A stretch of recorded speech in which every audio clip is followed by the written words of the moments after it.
Good evening, friends. Today we are going to read the next shlok from chapter 2 and it's from shlok number 3 and 4. और आज last हमने जो chapter 2 का first 2 श्लोक पढ़ा था उसमें हमने देखा था कि कृष्णा ने एज ए आंसर अर्जुन को क्या कहा कि धर्म इज दी मतलब प्रायर ड्यूटी, राइट। सो ये आप मिस नहीं कर सकते या फिर आप कोई भी रीजन से इसे आप इग्नोर नहीं कर सकते। Now from the shlok number 3 and 4 what will you read, she will first explain it in Hindi and maybe in Sanskrit also and after that I will read it in English. So let's start it. हे प्रथापुत्र, Krishna continue कर रहे हैं। हे प्रथापुत्र, इस हीन नपुंसकता को प्राप्त मत हो, यह तुम्हें शोभा नहीं देती। हे शत्रुओं के दमन करता, हृदय की शूद्र दुर्बलता को त्याग कर युद्ध के लिए खड़े हो। अर्जुन ने कहा, हे शत्रुहंता, हे मधुसूदन, मैं युद्ध भूमि में किस तरह भीष्म तथा द्रोण जैसे पूजनीय व्यक्तियों पर उलटकर बाण चलाऊंगा। तो यहाँ पे वो और प्रिसाइज हो गए हैं। मतलब कृष्ण तो जहाँ पे बोल रहे हैं पृथा पुत्र उन्हें डिनोट कर रहे हैं। पृथा उनकी माता कुंती का ही और एक नाम है, तो इसीलिए पृथा पुत्र कह के उन्हें संबोधित किया जा रहा है।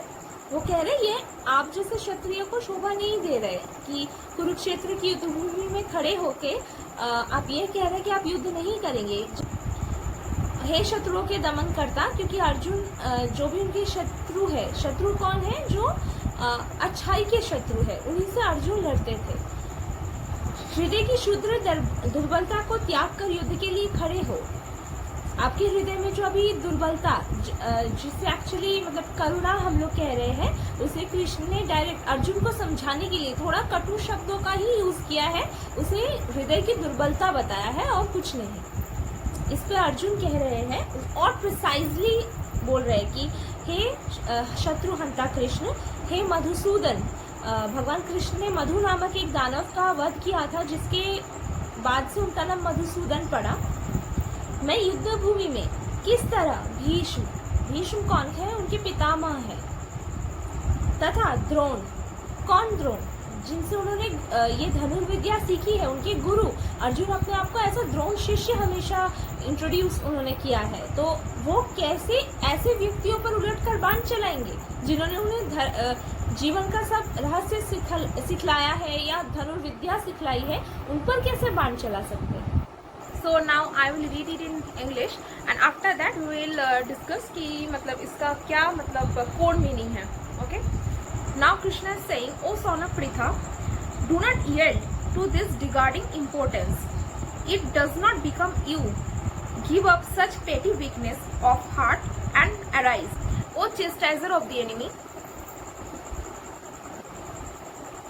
In shlok number 4, Arjuna said as a reply, O killer of enemies, O killer of Madhu, how can I counterattack with arrows in battle like Bhishma and Drona, who are worthy of my worship? यहाँ पे वो clearly बोल रहे हैं कि जैसे कि मतलब द्रोणाचार्य से उन्होंने अपना मतलब शिक्षा लिया था कि मतलब ये कि क्या बोलते हैं धनुर्विद्या। भीष्म जो उनके पितामह थे, तो वो उनसे कैसे लड़ सकते जबकि वो तो पूजनीय है। उनके लिए तो वही है ना कि वो तो हम तो उन्हें वर्शिप करेंगे, they are our family, they are elders, तो उन्हें हम मार कैसे सकते? उन्हें तो मतलब उन्हें तो हमें पूजना चाहिए। तो ये वो कृष्णा को बोल रहे हैं कि अब ये नहीं होगा हमसे।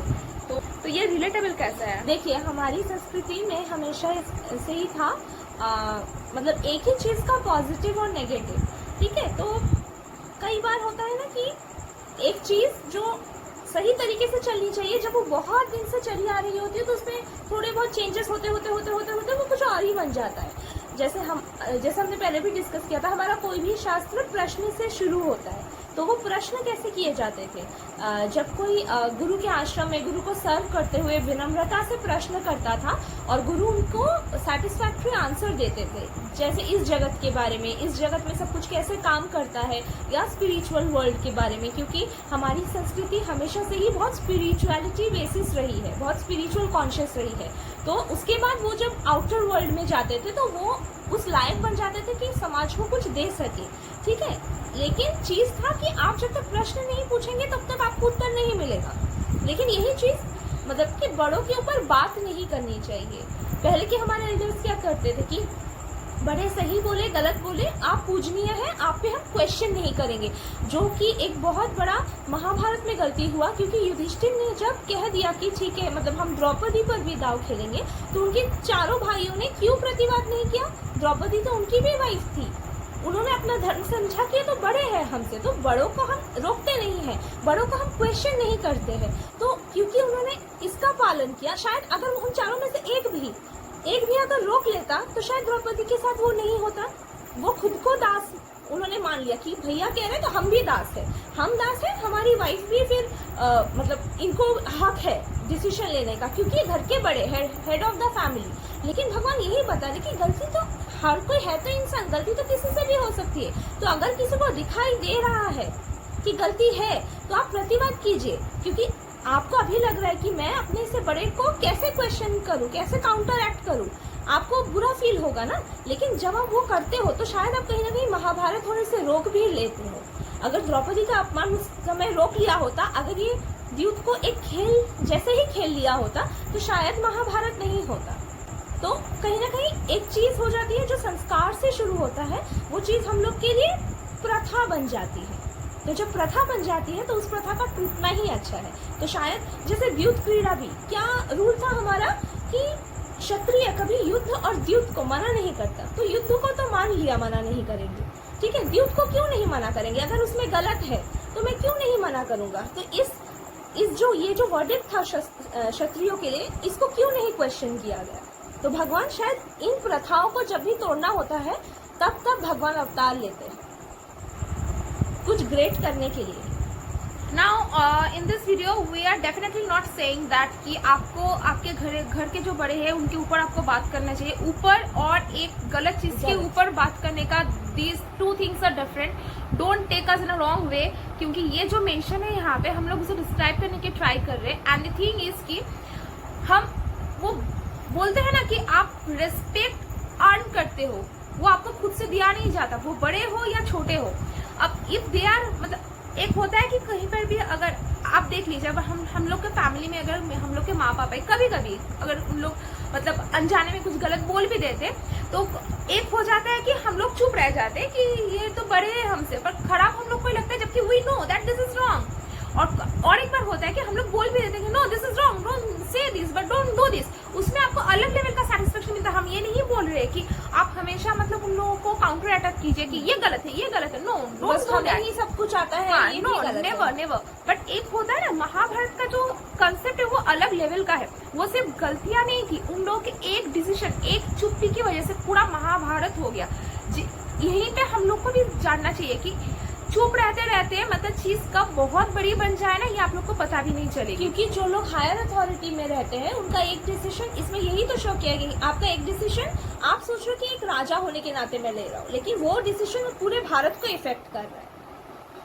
3 लोगों का रीजन है महाभारत, मतलब जितना अगर आप पूरा महाभारत का कोई भी आप सेशन देखेंगे, मतलब कोई एपिक मतलब सीरियल वगैरह कुछ भी देख लीजिए, फिर पढ़ भी लीजिए, यहाँ ये बोला जाता है कि 3 मेन कैरेक्टर्स, देखिए महाभारत का तो सब कोई there is everyone have their own part, everyone have their own role play, तो जिसके वजह से ये महाभारत हुआ। But there are 3 main characters जिसके वजह से मतलब this one is like related, co-related with them, like first one is Bhishma, second one is Dronacharya and the third one is कर्ण।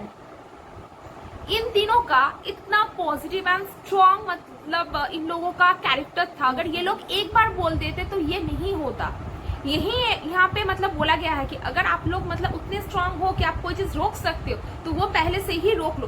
बात का आप लोग वेट मत करो कि ये ठीक है बाद में देखा जाएगा, ठीक है, मतलब एक जो इन्होंने बताया कि वो क्या संस्कारी प्रथा बन जाती है वो टूट जाना अच्छा होता है, ये इसके लिए ही था। तो जैसे सिर्फ जैसे पांडव नहीं, कर्ण का तो बहुत बड़ा सपोर्ट था, तो दुर्योधन ने जितना भी अनाचार किया, हम लोग सोच रहे कि दुर्योधन ने किया, नहीं, ये एक सोच है कि जब मेरी एक गलत चीज को एक स्ट्रांग सपोर्ट है तो मैं गलतियों को बढ़ाऊंगा ही बढ़ाऊंगा, क्योंकि मुझे पता है मेरे पास वो स्ट्रांग सपोर्ट है। अगर कर्ण सपोर्ट नहीं करते, एंड में भी वो सपोर्ट नहीं करते, तो दुर्योधन युद्ध नहीं करते।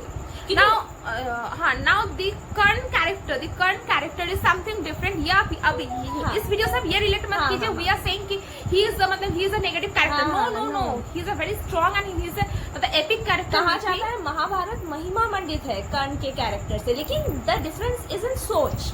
तो और एक चीज है कि मतलब उनका अलग ही स्टोरी है, जिसकी वजह से मतलब उनका जो भी चुपी रहना है या फिर जो भी सपोर्ट करना उसका अलग स्टोरी है। We can mix this thing with his character और विथ हिज स्टोरी। सो वो हम लोग कभी अलग से डिस्कस करेंगे क्योंकि उनका अलग ही एक मतलब अपना स्टोरी है।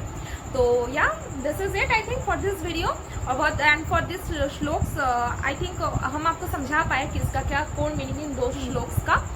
और नेक्स्ट का जो होगा वो हम लोग नेक्स्ट वीडियो में करेंगे, अभी डिस्कस करेंगे और जानेंगे हम लोग की गीता के बारे में। So that's all for today and या थैंक यू एंड नमस्ते।